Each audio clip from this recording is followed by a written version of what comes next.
کہ ان کی قبر کی تعظیم کر کے شرک نہیں ہوتا، بلکہ ان کی تعظیم کر کے شرک کی جڑیں کٹ جایا کرتی ہے۔ الحمدللہ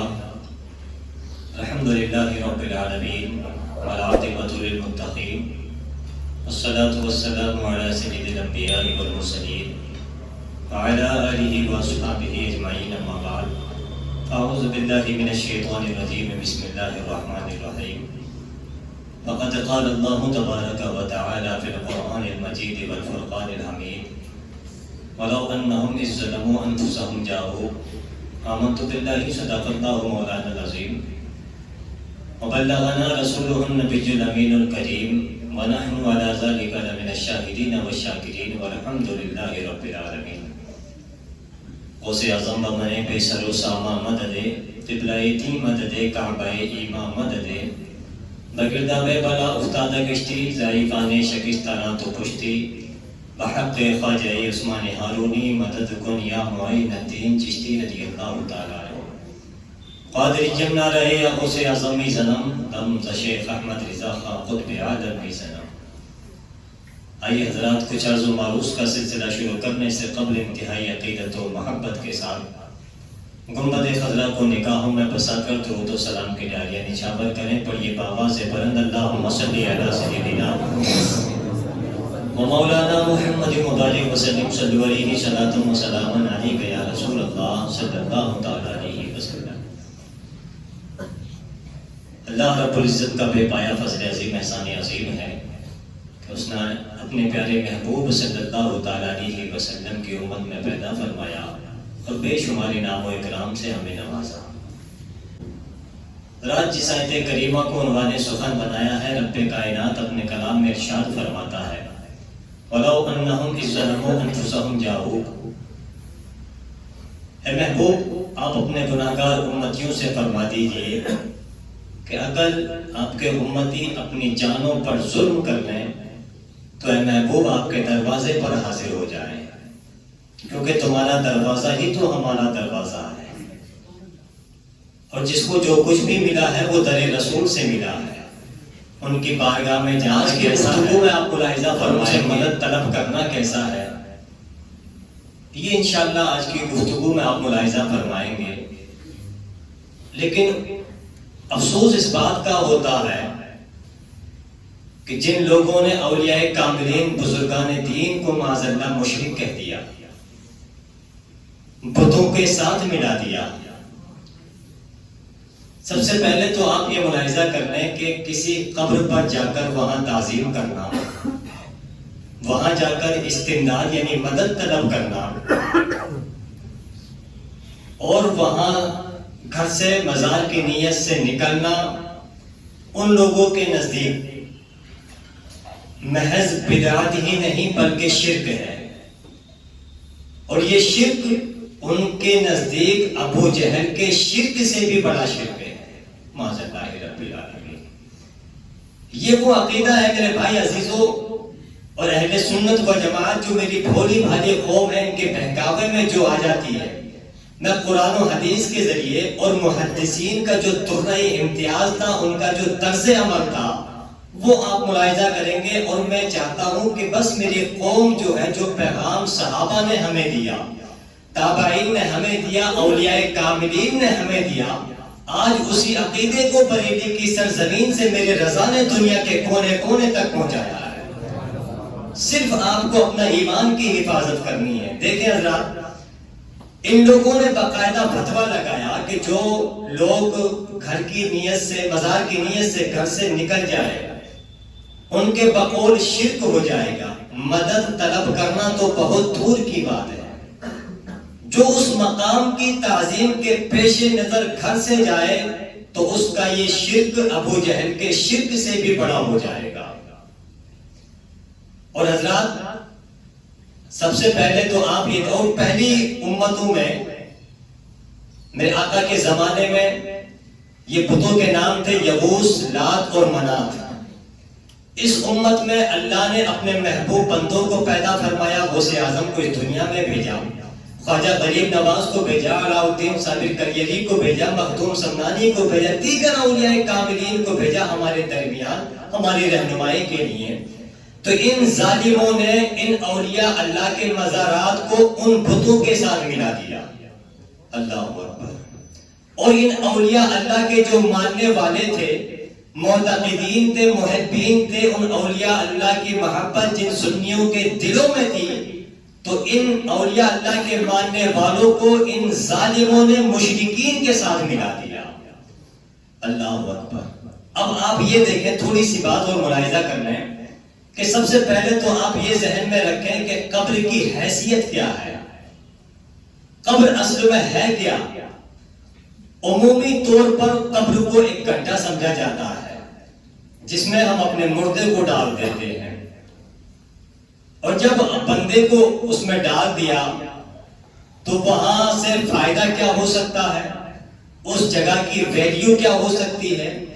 جب تم نے اس کو گڈھا سمجھ لیا تو پھر وہاں جانے کی بھی ضرورت کوئی نہیں. بات سمجھ رہے ہیں؟ وہاں جانے کی بھی کوئی ضرورت نہیں.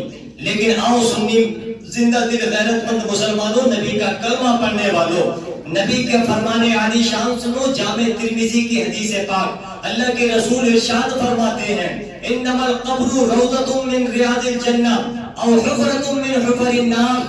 اللہ کے رسول ارشاد فرماتے ہیں، قبر یا تو جنت کے باغوں میں سے ایک باغ ہوتی ہے یا جہنم کے گڑھوں میں سے ایک گڑھا ہوتی ہے. قبر جنت کے باغوں میں سے ایک باغ یا جہنم کے گڑھوں میں سے ایک گڑھا. پھر اہل ایمان اور کامل مومنین کی قبر یعنی اولیاء اللہ کی قبر جو وہاں پر دفن ہیں، ان کی قبر تو جنت کے باغوں میں سے ایک باغ ہے. وہاں تو جنت کی ہوائیں چل رہی ہیں، اور پھر وہ اللہ کا نیک بندہ وہاں پر لیٹا ہے. تو اس جگہ کو عام جگہ جیسا نہ سمجھا جائے، بلکہ وہ مومن ہے اور کامل مومن ہے تو یقیناً اس کی قبر جنت کے باغوں میں سے ایک باغ ہوتی ہے. اب دیکھیں حضرات، اور اس قبر کی مٹی کی ویلیو کیا ہے، عزت کیا ہے، تقدس کیا ہے، عظمت کیا ہے. اور جو وہاں پر دفن ہے، جو بندہ جو مردہ ہم نے وہاں پر جس کو دفن کیا ہے، تو اس قبر کی ویلیو اس کے مہمان کے لحاظ سے ہوتی ہے. مثال کے طور پر آپ سمجھیں، حضرت ابو ہریرہ رضی اللہ تعالیٰ عنہ سے روایت ہے، میرے آقا ارشاد فرماتے ہیں، عمدۃ القاری شرح صحیح بخاری میں یہ حدیث پاک موجود ہے. میرے آقا ارشاد فرماتے ہیں، ما من مولود الا وقد ذر علیہ من تراب حفرتہ. جب بچہ ماں کے پیٹ میں ہوتا ہے، اس میں جان ڈالی جاتی ہے، اس میں جان ڈالنے سے پہلے اس کے خمیر میں اس کی قبر کی مٹی کو شامل کیا جاتا ہے. بولو یار سبحان اللہ. اس کے خمیر میں اس کی قبر کی مٹی کو شامل کیا جاتا ہے. جہاں اس کو دفن ہونا ہوتا ہے، وہاں کوئی حاجت ہوتی ہے، ضرورت ہوتی ہے، وہ وہاں پہنچ جاتا ہے. اب اس قبر کی زمین کا تقدس سمجھنا ہے، ویلیو سمجھنی ہے، تو اس انسان کے مرتبے کو دیکھو جو وہاں پر دفن ہے، جو وہاں پر دفن ہے. مثال کے طور پر داتا گنج بخش علی ہجویری، علاء الدین صابر کلیری، خواجہ نظام الدین محبوب الہی اور دیگر اللہ کے یہ نیک بندے جہاں پر دفن ہیں، اس زمین کا تقدس، اس زمین کی ویلیو کیوں بڑھ گئی؟ کیونکہ ان کے خمیر میں اس قبر کی مٹی کو پہلے ہی شامل کر دیا گیا تھا. اس عظیم انسان صوفی، اس قطب، اس غوث، اس عظیم انسان کے مرتبے میں، اس انسان کے خمیر میں اس قبر کی مٹی کو شامل کر دیا گیا تھا. اب لہذا یہ مٹی عام مٹی جیسی نہ رہی، بلکہ پوری زندگی اپنے رب کو سجدہ کرنے والی مٹی رہی ہے. یہ پوری زندگی مٹی اپنے رب کو سجدہ کرنے والی مٹی رہی ہے. اور حضرات آپ اچھی طرح جانتے ہیں، قبر میں ہم نے اپنے مردے کو دفن کر دیا. دفن کرنے کے بعد واپس آ جاتے ہیں.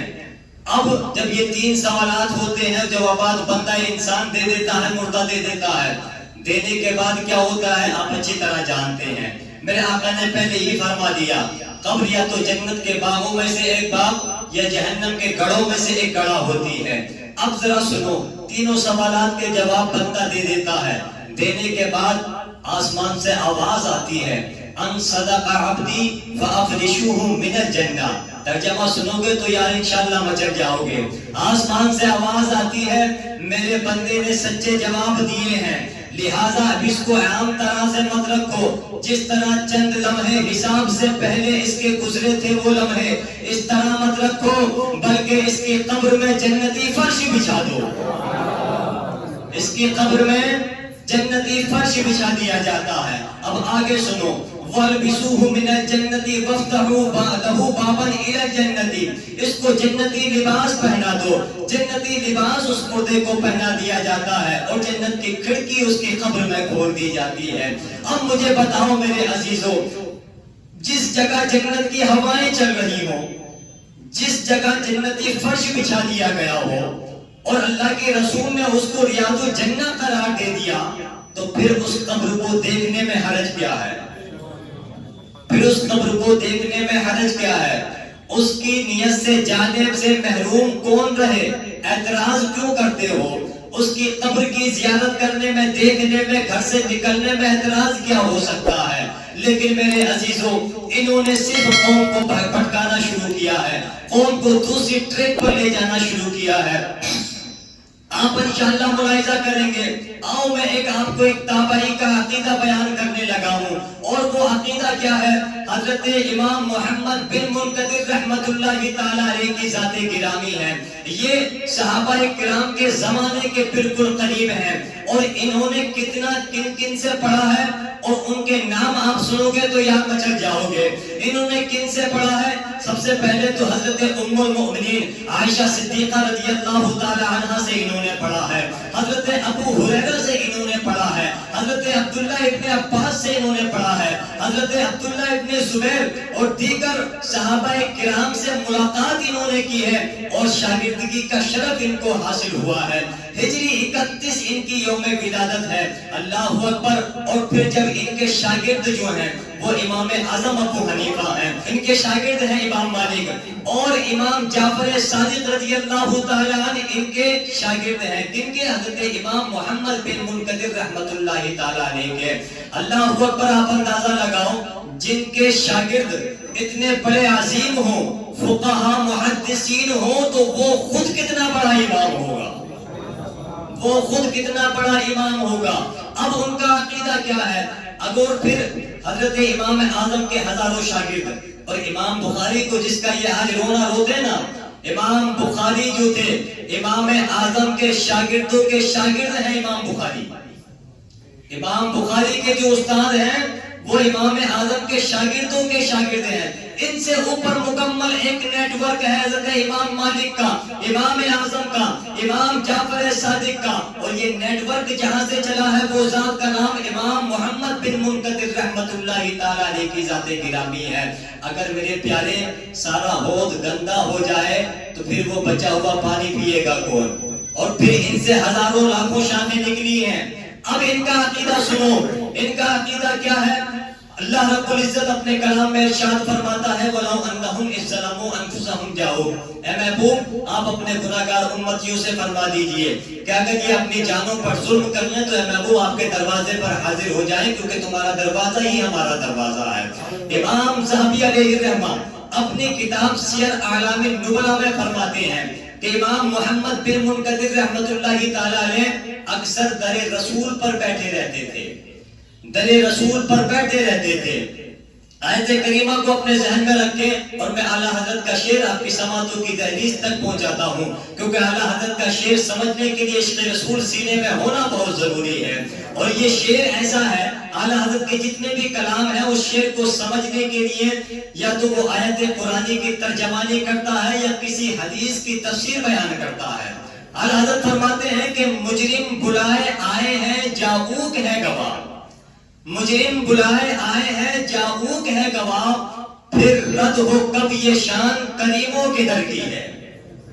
ہارڈ شعر ہے تھوڑا سا، بس یہ آیت کریمہ جو میں نے بیان کی کہ اے محبوب آپ اپنے امتیوں سے فرما دیجئے کہ اگر یہ اپنی جانوں پر ظلم کر لیں تو اے محبوب آپ کے دروازے پر حاضر ہو جائیں، کیونکہ تمہارا دروازہ ہی ہمارا دروازہ ہے.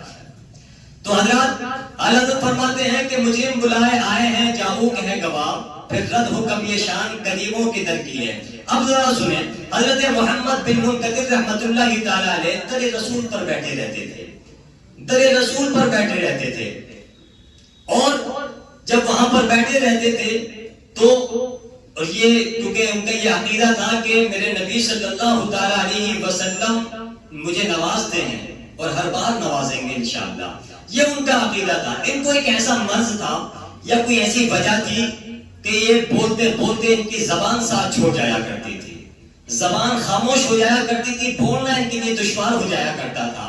تو یہ کیا کرتے تھے، وہاں سے اٹھتے تھے اور نبی کی تربت پر اپنا رخسار رکھ دیا کرتے تھے، نبی کی قبر انور پر اپنا گال رکھ دیا کرتے تھے۔ کسی نے پوچھا تھا کہ آپ ایسا کیوں کرتے ہیں، آپ ایسا کرنے کی وجہ کیا ہے؟ تو وہ کیا فرماتے ہیں، امام ذہبی فرماتے ہیں، انہوں نے اپنی کتاب سیر اعلام النبلہ میں لکھا ہے، وہ کہتے ہیں امام محمد بن منکدر کہ میں نے پیدا بعد میں ہوا ہوں تو کیا ہوا، مگر میں نے محبوب خدا کو اس جگہ بیٹھے ہوئے دیکھا ہے، میں نے محبوب خدا کو اس جگہ پر بیٹھے ہوئے دیکھا ہے۔ جب زبان ساتھ چھوڑ دیتی تھی تو وہاں سے اٹھتے تھے اور نبی کی تربت پر جا کر اپنا گال رکھ دیا کرتے تھے، پھر واپس لوٹ آتے تھے۔ آنے کے بعد کسی نے پوچھا تھا کہ آپ بار بار ایسا کیوں کرتے ہیں؟ تو اب سنو استادوں کے استاد کا عقیدہ، اب سنو صوفیوں کے صوفی کا عقیدہ۔ وہ کیا فرماتے ہیں، یصیبنی خطر فاذا وجدت ذلک استعنت بقبر النبی صلی اللہ تعالی علیہ وسلم۔ وہ فرماتے ہیں کہ جب بھی مجھے کوئی پریشانی لاحق ہوتی، جب بھی مجھے کوئی خطرہ محسوس ہوتا تو میں نبی کی قبر پر اپنا گال رکھ دیا کرتا ہوں اور نبی کی قبر سے مدد لیتا ہوں۔ اللہ اکبر، میرے عزیزوں مجھے بتاؤ، آج اگر کوئی نبی کی روزی کے سامنے ہاتھ باندھ کر کھڑا ہو جائے تو وہ ظالم لال رومال والے، عقل کے اندھے، شکل کے گندے، دیو کے بندے کہتے ہیں کہ یہ شرک ہے، یہاں اکڑ کر چلنا چاہیے۔ میں کہتا ہوں ظالم حضرت امام محمد بن منکدر کو دیکھ، وہ تو ان کا گال نبی کی تربت پر انہوں نے رکھ دیا ہے، یہاں شرک نہیں ہو رہا ہے۔ لیکن جب کوئی نبی کا غلام عشق و محبت میں ڈوب کر نبی کی بارگاہ میں روزہ رسول اللہ کے سامنے ہاتھ باندھ کر صلاۃ و سلام پڑھتا ہے تو یہ ظالم کہتے ہیں کہ یہ شرک ہے، ہاتھ کھلائے جا رہے ہیں، اور جو نہیں کھولتا اس کو اٹھا کر قید خانے میں یہ ظالم بند کر دیتے ہیں۔ اور یہی دھتورے، لال رومال والے، عقل کے اندھے، جب اپنے بادشاہوں کے سامنے کھڑے ہوتے ہیں تو ان کے پیر چومتے ہوئے نظر آتے ہیں، ان کے سامنے ہاتھ باندھ کر گردن نیچے کر کے جھکا کر کھڑے ہو جاتے ہیں۔ ہزار بار یار ٹی وی پر تم ان کا مشاہدہ کر سکتے ہو، لیکن انہوں نے کبھی اس پر شرک کا الزام عائد نہیں ہو رہا ہے، اب شرک نہیں ہو رہا ہے۔ لیکن واہ مسلمان، تیرا عقیدہ تو دیکھ کہ تو نبی کے روزے پر ڈنکے کی چھوڑ پر صلاۃ و سلام پڑھتا ہوا نظر آتا ہے۔ اب ذرا سنو، کسی نے پوچھا تھا کہ آپ ایسا کیوں کرتے ہیں، ایسا کرنے کی وجہ کیا ہے؟ تو انہوں نے جواب دیا تھا، میں نے اپنا چہرہ نبی کی قبر پر عبادت کے لیے نہیں رکھا بلکہ مدد لینے کے لیے اپنا چہرہ رکھا ہے۔ اب مجھے بتائیں، جو استادوں کا استاد ہو اس کا عقیدہ تو یہ، کیا امام محمد بن منکدر رحمت اللہ تعالی علیہ کو یہ آیت کریمہ نہیں آتی تھی، استعنت بقبر النبی کی؟ سورہ فاتحہ میں دن رات ہم پڑھتے ہیں اِیَّاکَ نَعْبُدُ وَإِیَّاکَ نَسْتَعِینُ، یہ انہی آیتوں کو لے کر ہم اور آپ کو گمراہ کرتے ہیں۔ ہم اللہ سے مانگتے ہیں، اللہ ہی دیتا ہے، کوئی اور نہیں دے سکتا، معاذ اللہ رب العالمین۔ لیکن سنو، امام محمد بن منکدر اپنا یہ عقیدہ واضح کر رہے ہیں، اور امام اعظم ان کے شاگرد ہیں، دیگر محدثین ان کے شاگرد گزرے ہیں، لیکن انہوں نے اپنا عقیدہ دنیا کو بتا دیا ہے کہ اے لوگوں، تمہیں بھٹکانے والے بہت ملیں گے، تمہیں ٹریک سے الگ کرنے والے بہت ملیں گے، لیکن میں تم کو عقیدہ دے رہا ہوں کہ ان کے بہکاوے میں مت آنا، بلکہ اولیاء اللہ کے در پر اپنے سر کو جھکا دینا۔ اور اعلیٰ حضرت فرماتے ہیں، یا رسول اللہ دعائیں آپ کی، گوش شماری اہل بدعت کیجئے، اور یا رسول اللہ علیہ الصلوۃ والسلام شرک ٹھہرے جس میں تعظیم حبیب، اس برے مذہب پہ لعنت کیجئے۔ حضرات محترم، تو یہ عقیدہ، اور یہ ہمارا عقیدہ کوئی نیا عقیدہ نہیں ہے، آج اسی عقیدے کو بریلی کی سرزمین سے میرے رضا نے دنیا کے کونے کونے تک پہنچایا ہے۔ اور حضرات محترم آگے سنو، بات تھوڑی سی اور مختصر سی آپ ملاحظہ کرنا ہے۔ حافظ ابن حجر اسقلانی علیہ الرحمہ اپنی کتاب تہذیب التہذیب میں فرماتے ہیں، محمد بن محمد اس کو روایت کرتے ہیں کہ ہمارے ساتھ مشائخ کی ایک جماعت تھی، اہل حدیث سے مراد وہ ہیں جو حدیث کے ماہر ہیں. یہ ریڑھی لگانے والا نہیں، رکشہ چلانے والا نہیں. اتنی لمبی داڑھی رکھ کے پھر اپنے آپ کو کہتا ہے پھر کیا کہ ہم اہل حدیث ہیں. معاذ اللہ، ان کو حدیث کا لغوی معنی بھی نہیں پتا. حضرات یہ تمام اہل حدیث ہیں، حدیث کے ماہرین ہیں. اور یہ کہاں جا رہے ہیں؟ سرزمین ایران مقام طوس امام علی رضا کے مزار پر حاضری دینے کے لیے جا رہے ہیں. یہ کہتے ہیں کہ اگر مزار کی نیت سے گھر سے نکل جاؤ تو شرک ہو جائے گا. یہ تمام محدثین کی جماعت کہاں جا رہی ہے؟ سرزمین ایران مقام طوس امام علی رضا کے مزار پر حاضری دینے کے لیے جا رہی ہے. اور یہ کون ہے امام علی رضا؟ حضرت امام حسین کے بیٹے امام زین العابدین، ان کے بیٹے امام باقر، ان کے بیٹے امام موسیٰ امام جعفر صادق، ان کے بیٹے امام موسیٰ کاظم، ان کے بیٹے حضرت امام علی رضا رضی اللہ تعالیٰ عنہ. ان کے مزار پر حاضری دینے کے لیے محدثین کی جماعت جا رہی ہے. اور حضرت ابو بکر ابن خزیمہ فرماتے ہیں کہ ہمارے ساتھ بڑے بڑے مشائخ ہیں، بڑے بڑے مشائخ ہیں، اور ان کے ہم پلہ علم والے ابو علی ثقفی رحمۃ اللہ تعالیٰ علیہ ہیں. بڑے بڑے محدثین جا رہے ہیں کہاں؟ امام علی رضا کے مزار پر قبر کی زیارت کرنے کے لیے. اب آگے سنو، میں بہت شورٹ الفاظ میں 2 باتوں میں اپنی گفتگو کو سمیٹنے کی کوشش کرتا ہوں. اور جب یہ سارے کے سارے وہاں پہنچتے ہیں، پہنچنے کے بعد حضرت محمد بن معمر اس کو روایت کرتے ہیں کہ جب ہماری جماعت وہاں پر پہنچی، یہ کہتے نا کہ قبر کی زیارت سے بچ جاؤ. تو سنو محدثین کے اقوال اور سنو محدثین کا کیا تمہارا امتیاز تھا، کیا عمل تھا. وہ کیوں نبی کے باغ کے پھول کی قبر کی زیارت کرنے کے لیے جا رہے ہیں؟ تو وہ فرماتے ہیں محمد بن معمر فرأیت من تعظیمہ، یعنی ابن خزیمہ، لتلک البقعۃ وتواضعہ وتضرعہ عندها ما تحیرنا. حضرت محمد بن معمر کہتے ہیں کہ ابو بکر ابن خزیمہ کو میں نے دیکھا کہ انہوں نے قبر کی تعظیم کی، انہوں نے قبر کی تعظیم کی، تضرع کیا، تواضع کی. یعنی اب 3 باتیں انہوں نے کی. وہ 3 باتیں آپ نوٹ کر لیں اور وہ 3 باتیں آج ہم میں بھی پائی جاتی ہیں. سبحان اللہ. سب سے پہلے من تعظیم ہی، انہوں نے قبر کی تعظیم کی. تعظیم سے مراد یہ نہیں کہ سجدہ کیا، بلکہ ادب سے کھڑے ہو کر فاتحہ پڑھی. سبحان اللہ. بولو آپ کرتے ہیں کہ نہیں؟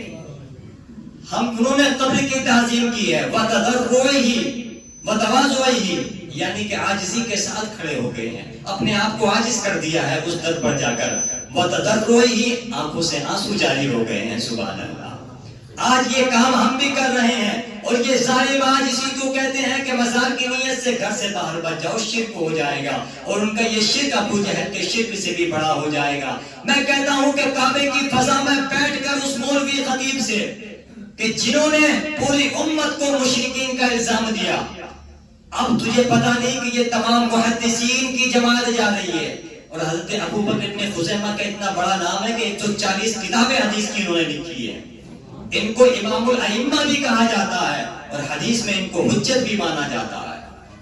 اور یہ سارے اوصاف ان لوگوں نے اپنی کتابوں میں ذکر کیے ہیں. امام ذہبی علیہ الرحمہ نے اپنی کتاب سیر اعلام النبلاء میں اور دیگر محدثین نے بیان فرمایا ہے. تو میرے بھائیوں، بتانے کا مقصد یہ ہے کہ آج ہم قبر کی زیارت کرنے کے لیے جاتے ہیں اور ان کا عقیدہ اتنا واضح تھا اور پوری دنیا کو بتا دیا تھا کہ ان کی تعظیم کر کے سنی مسلمانوں، میں نے دنیا کو پیغام دے دیا ہے کہ ان کی قبر کی تعظیم کر کے شرک نہیں ہوتا، بلکہ ان کی تعظیم کر کے شرک کی جڑیں کٹ جایا کرتی ہے.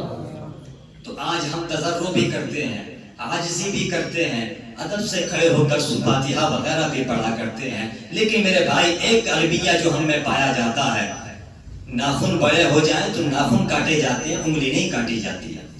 عرس اگر اولیاء اللہ کے مزار پر ہو رہے ہیں تو وہاں جو خرافات ہو رہی ہے اس کو بند کیا جائے، نہ کہ اولیاء اللہ کے عرس کی تقریبات بند کی جائے. اور جو کرا رہے ہیں وہ خود گناہ گار ہیں. بخلا وہ جو گناہ کروا رہے ہیں، جو عورت اور مرد کا خلط ملط وہاں ہو رہا ہے، اس کے ذمہ دار وہاں کی کمیٹی ہے. جو لوگ کروا رہے ہیں وہ اس کے ذمہ دار ہیں. تو میرے بھائیوں، اللہ نے ہمیں مسلمان بنایا ہے، اولیاء اللہ کا ماننے والا بنایا ہے. ہمیں چاہیے کہ اللہ ہم ان اولیاء کاملین سے سچی پکی محبت رکھیں اور ان کی محبت کو ہمارے دلوں میں اللہ منور و مجلہ فرمائے اور ان کے بتائے ہوئے طریقوں پر ہمیں عمل کرنے کی توفیق عطا فرمائے.